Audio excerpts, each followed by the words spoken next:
O Escaravelho do Diabo, parte 5. Uma produção podioteca. Se inscreva no canal e faça parte deste time literário. Capítulo 5. Hipophanemus toxicodendri. Bem cedo, no dia seguinte, Alberto, metido no avental branco, trafegava de um lado para o outro, na enfermaria do hospital, em companhia dos outros estudantes.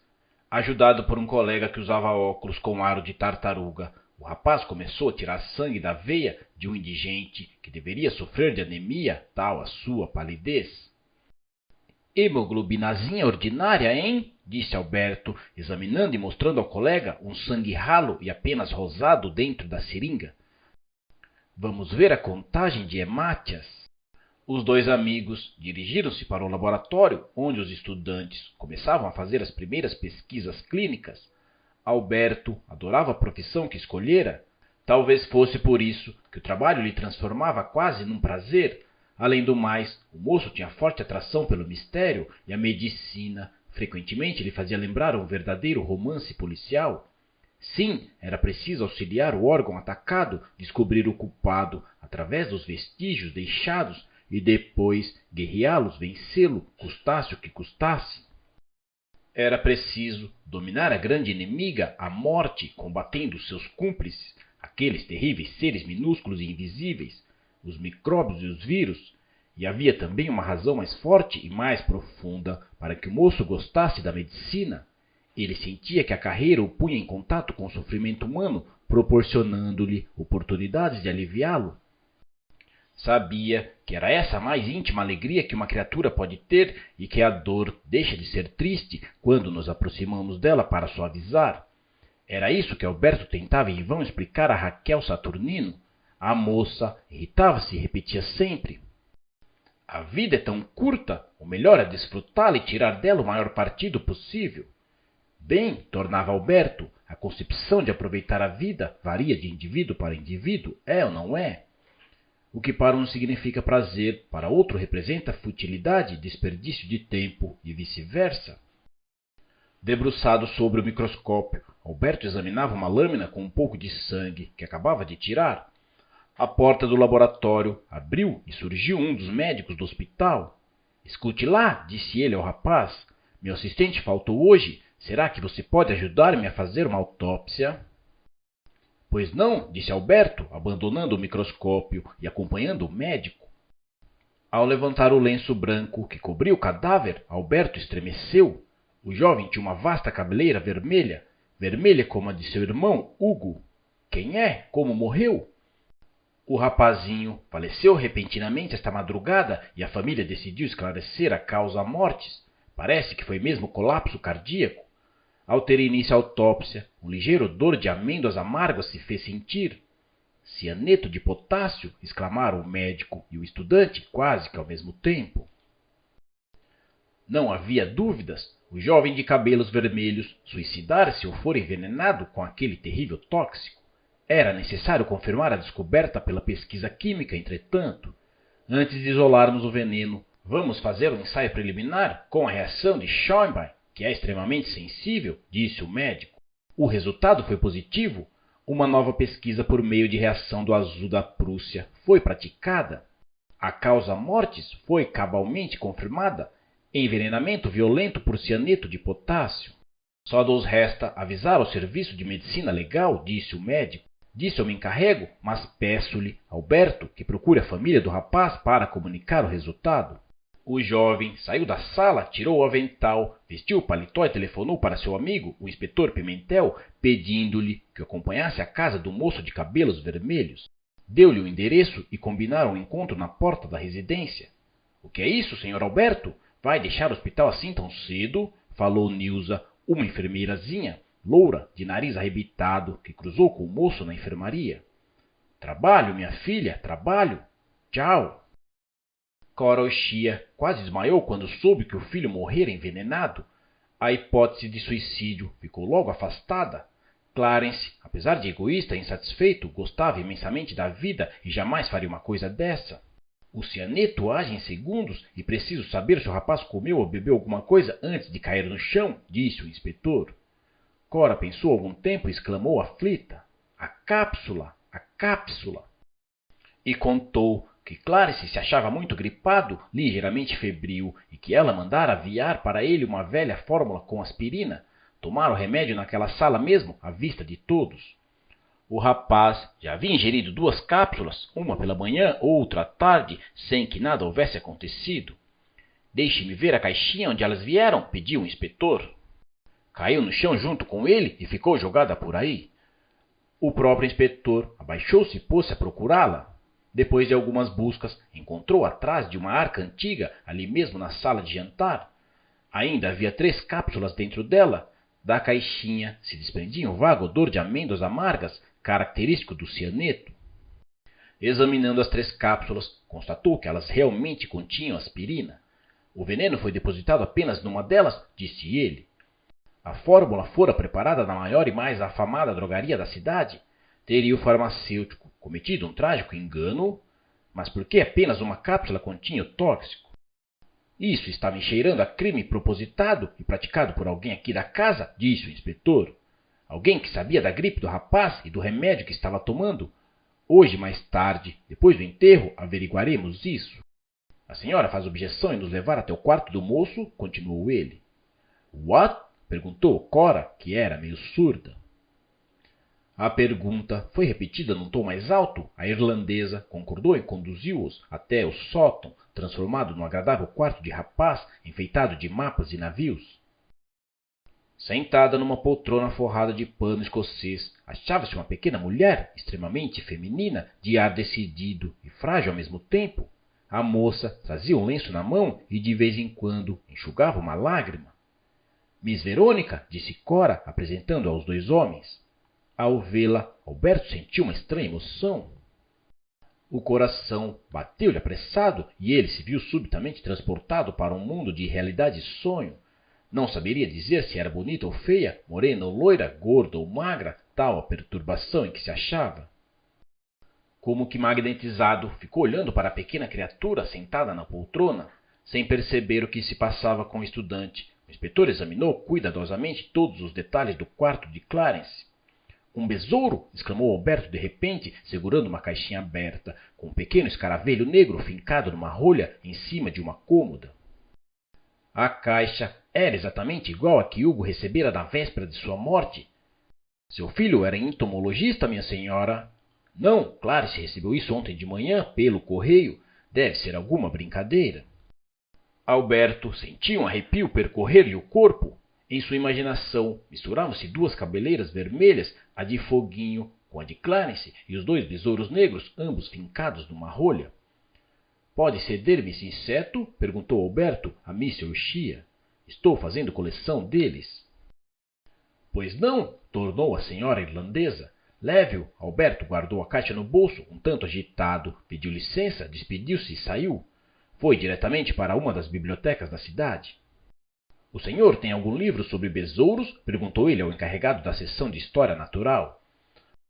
O rapaz dirigiu-se a uma grande estante e trouxe uma porção de volumes sobre coleópteros, que foram rapidamente consultados pelo estudante.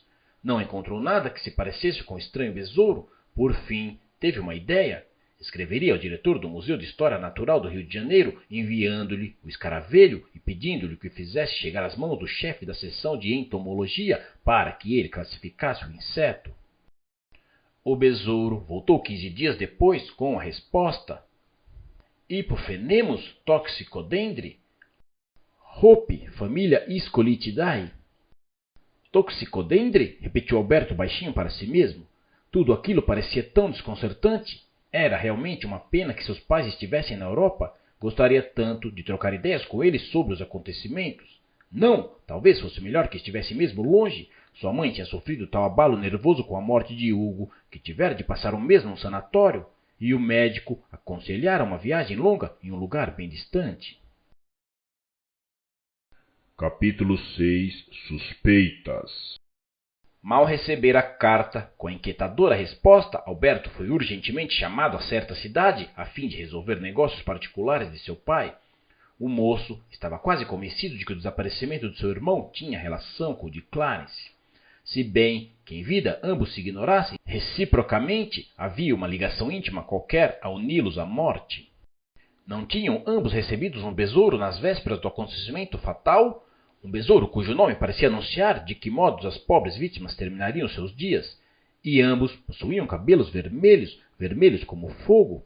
Por vezes, Alberto achava que tudo aquilo era tolice, que não passava de simples coincidência. Afinal de contas, que laço poderia haver entre dois rapazes que nem se conheciam? Apenas a mesma cor dos cabelos, nada mais. De qualquer modo, decidiu contar sua desconfiança ao inspetor Pimentel. O policial ouviu a história com atenção. Meu caro, disse ele, tenho a impressão de que você está enganado. Ficou pensativo e depois divagou. A menos que estejamos às voltas com algum louco, pois somente um cérebro enfermo poderia conceder uma coisa daquelas. A verdade é que até agora não adiantamos um passo sequer na descoberta do assassino de Hugo, comentou Alberto. Meu amigo, a polícia custa, mas não falha. Ela não é adivinha, entretanto, muitas vezes tateamos no escuro até que de um momento para o outro conseguimos agarrar uma pista que vem elucidar um mistério aparentemente insolúvel. Levei 5 anos para esclarecer o caso dos Glades, a envenenadora, você se lembra, não é? E isso não impediu que ela fosse parar na prisão onde está pagando seus crimes. O que acha da morte de Clarence? A resposta do inspetor não foi uma resposta propriamente. Quer ir lá agora? Perguntou ele. O fato é que já se haviam passado 2 semanas desde que o jovem O'Shea falecera e o policial não pudera voltar à residência de Cora porque fora repentinamente chamado à capital do país para cuidar do negócio urgente, lá ficando 15 dias. 2 colegas seus o haviam substituído, tendo apresentado um relatório completo do levantamento do local. 2 fortes razões faziam que Alberto desejasse acompanhar de perto o caso de Clarence. Uma delas era uma intuição forte de que a morte de seu irmão tinha relação com a de O'Shea. A outra era Verônica. Sim, Verônica. Como era possível aquilo, meu Deus? Não trocara sequer uma palavra com ela? E, entretanto, parecia-lhe ter descoberto um sentido novo na vida desde que a vira. Sempre achava vulgares e ridículos os poetas cantando à lua e, entretanto, na véspera, ficara mais de 1 hora silencioso na janela, mirando o astro. E, em seguida, olhara para a rosa que estava no vaso, tocando-a de leve, como se estivesse acariciando um rosto delicado de mulher. Cora recebeu-os com muitas atenções. A irlandesa tinha espírito forte e, apesar de sofrer muito com o triste fim de Clarence, enfrentou a situação de cabeça erguida. Marmaduke telefonara de Londres, dizendo que viria no primeiro avião visitar a mãe. Mr. O'Shea estava alegre com isso, pois amava muito aquele filho que já estava sendo considerado um dos melhores químicos da Inglaterra. O caso de Clarence fora mesmo definitivamente entregue ao inspetor Pimentel. Esse meu amigo vai ajudar-nos, disse ele, referindo-se a Alberto. A primeira coisa que fizeram foi repetir as perguntas dos policiais que ali haviam estado no dia do enterro de Clarence. Mr. Gedeon tinha nascido em Cleveland, Ohio, era solteiro, representava uma firma de artigos ortopédicos e vivia na casa havia 1 ano apenas. Misterioso e calado, tentava disfarçar em vão uma paixãozinha por Verônica. Ao ser interrogado, gaguejou, visivelmente contrariado, respondendo por monossílabos às perguntas que lhe foram feitas. Esse sujeito parece tudo menos americano, disse Alberto. Os patrícios dele geralmente são alegres, esportivos, sadios, e esse camarada tem jeito de coveiro em missa de 7º dia. E como é enfesado, arre! Não faz mal, tornou o inspetor. Nossos companheiros da polícia esclarecerão tudo o que ele não quer contar. É possível até que eu mande o investigador número 4 segui-lo durante algum tempo. Nada de extraordinário foi encontrado no quarto de Mr. Gedeon. Objetos de uso, catálogo dos artigos que vendia, 2 garrafas de uísque, uma porção de revistas e o livro de Dale Carnegie, Como Fazer Amigos. Leu isso e não adiantou nada, hein? Comentou Alberto baixinho. O seguinte a ser interrogado foi o Mr. Grass. Nascera em Genebra e vivia em casa de Cora havia 9 anos. Jamais incomodara quem quer que fosse e ganhava vida ensinando línguas num colégio de rapazes. O velho suíço afeiçoara-se a Verônica, a quem dava aulas de francês.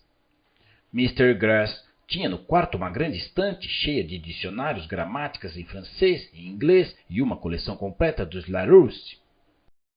Em cima da cômoda, uma caixa de chocolates, uma bandeja com várias frutas e um pequeno manual, como fazer uma boa confissão. O Magricela é católico, disse Alberto. Não encontraram coisa alguma que despertasse suspeitas. Finalmente, Verônica foi chamada. A moça tinha um gênio muito forte e mostrava-se bastante irritada com as perguntas que lhe fizeram. Isso é um desaforo, protestava ela. Com certeza estão me achando com cara de assassina. Que pena, disse Alberto baixinho. Fica tão feia assim zangada.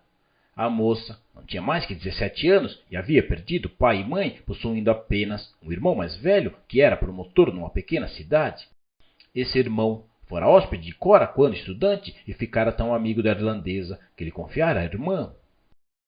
O quarto de Verônica era pequeno e feminino como ela mesma. Cortinas de voilée, creme, papel de florinhas na parede, um crucifixo, rosas e uma fotografia dos pais em cima da cômoda. No mais, objetos comuns de toilette, papéis de música e o Jean-Christophe de Romain Rolland. Alberto indagou de Verônica qualquer coisa sobre outro assunto para ver se estabelecia um ambiente de cordialidade e os dois se puseram a conversar. O rapaz ficou tão distraído que nem prestou atenção às perguntas que o inspetor fazia ao cozinheiro e às 3 criadas da casa. Os quartos de Mr. Grass, de Mr. Gedeon, da arrumadeira e do cozinheiro eram absolutamente independentes e tinham saída para o pátio. A chave do mistério deve estar naquela casa, disse o inspetor já na rua. Só mesmo alguém que participasse diretamente das atividades da família poderia estar a par da gripe de Clarence. Afastou a hipótese de um lapso do farmacêutico? Perguntou Alberto. Espero hoje o resultado de um inquérito na drogaria que aviou a fórmula do salofeno. Perdoe minha insistência, tornou Alberto. Nada tira da minha cabeça que o assassino de Hugo e de Clarence seja uma única e mesma pessoa. Bem, não digo que isso seja absurdo, entretanto, seria algo de tão fantástico que só mesmo diante de mais uma prova eu me decidiria a seguir essa pista. Alberto ficou silencioso. Sua intuição o tornara absolutamente certo do que dizia, tão certo quanto de uma outra coisa. Amava Verônica como nunca amara ninguém até então, como nunca seria capaz de amar alguém depois.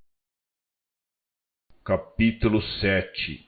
Alberto prepara a máquina fotográfica.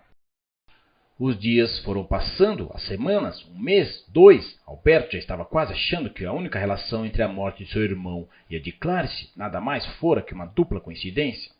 O caso Oshia continua na mesma, a polícia incapaz de solver o mistério, diziam os jornais. Suspeita-se de um empregado da casa, anunciava um outro.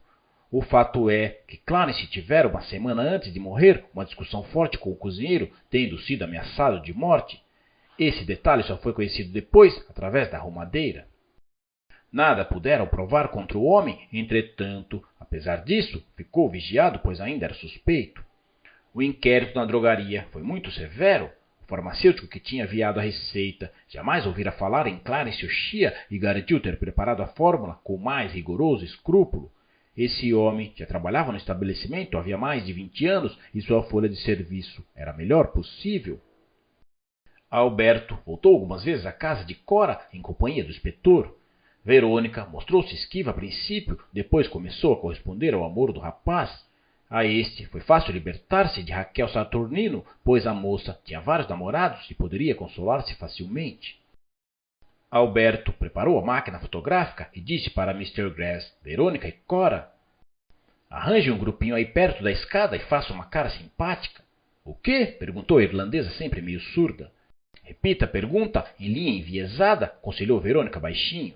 Descobri que nessa direção sopra uma corrente, um ventinho que vai direto ao ouvido dela. A gente nem precisa falar mais alto.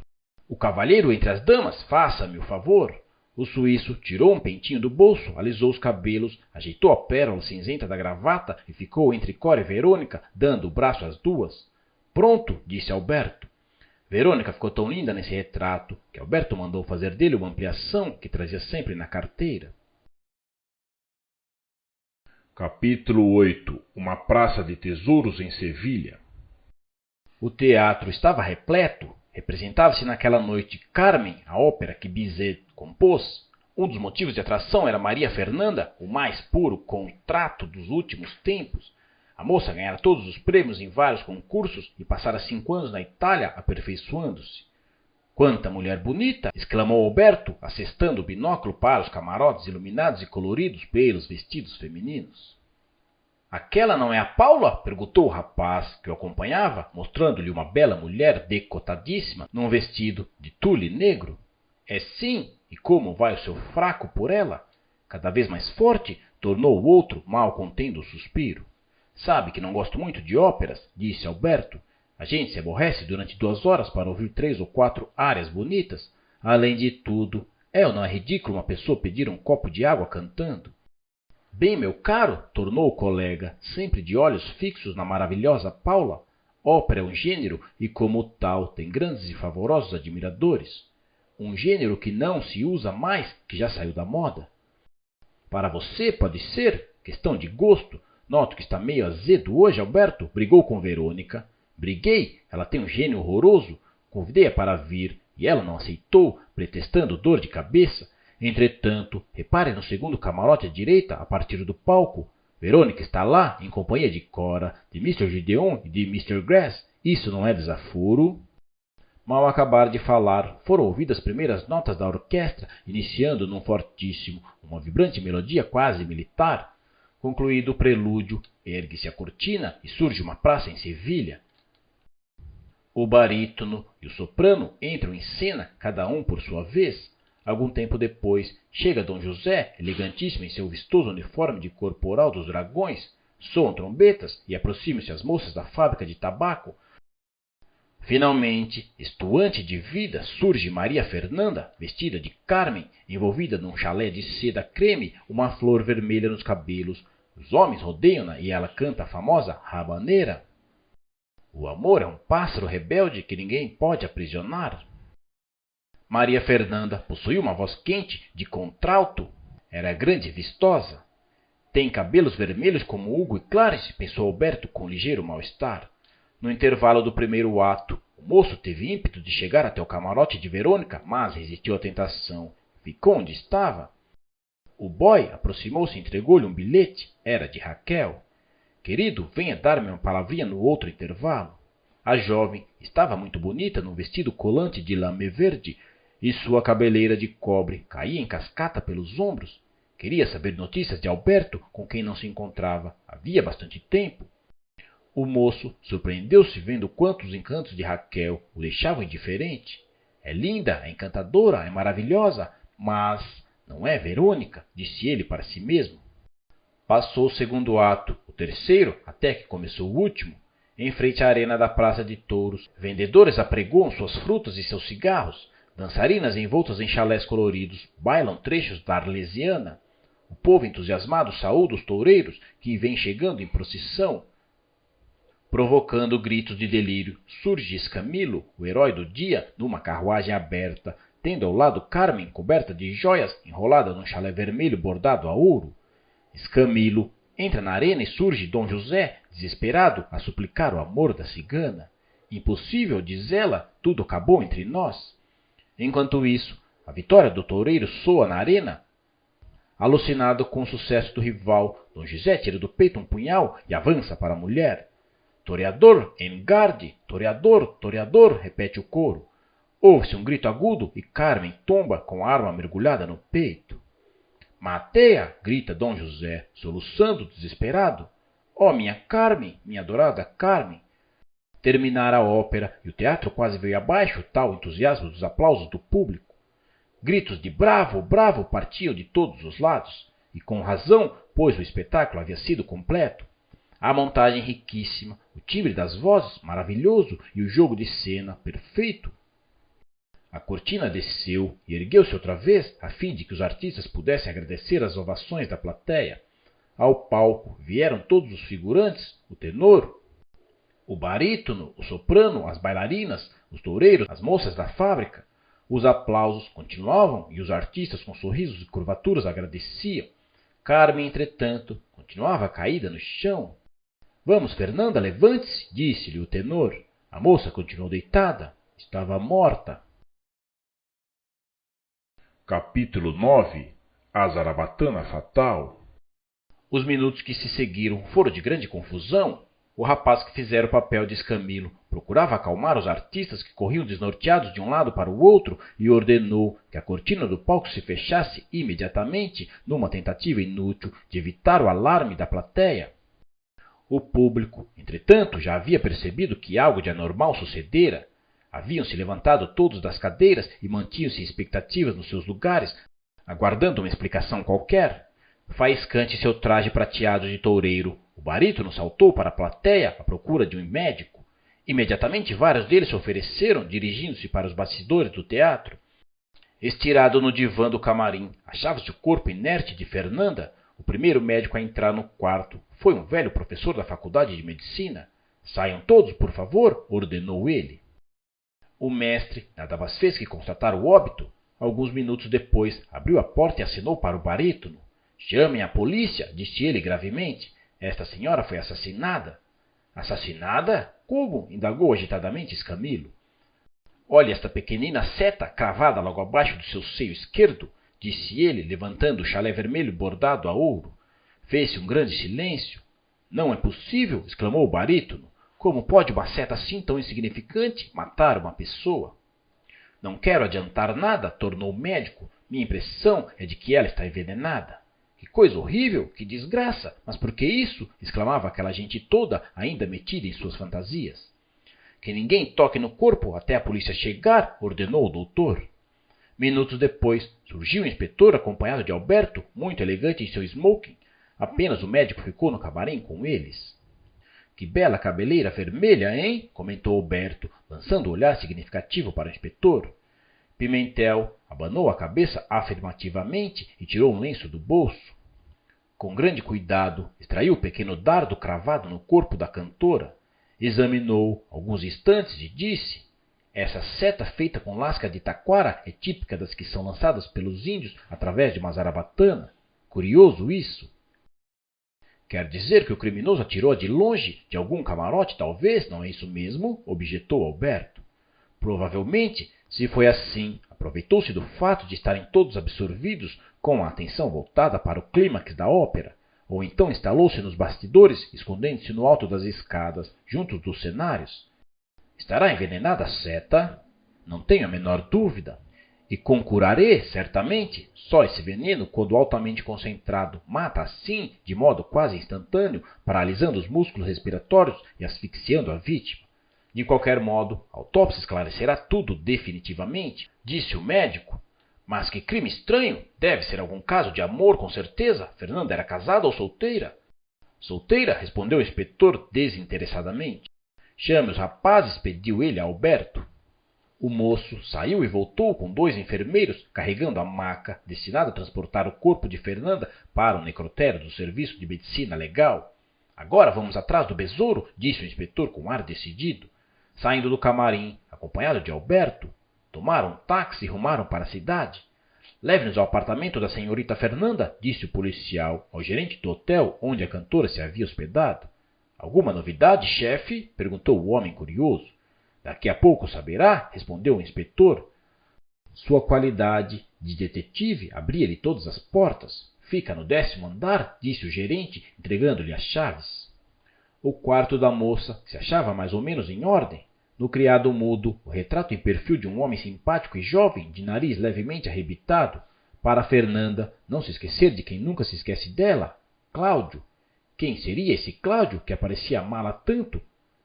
Qual? Alberto tinha uma forte intuição de que todos esses elementos não iriam servir de nada.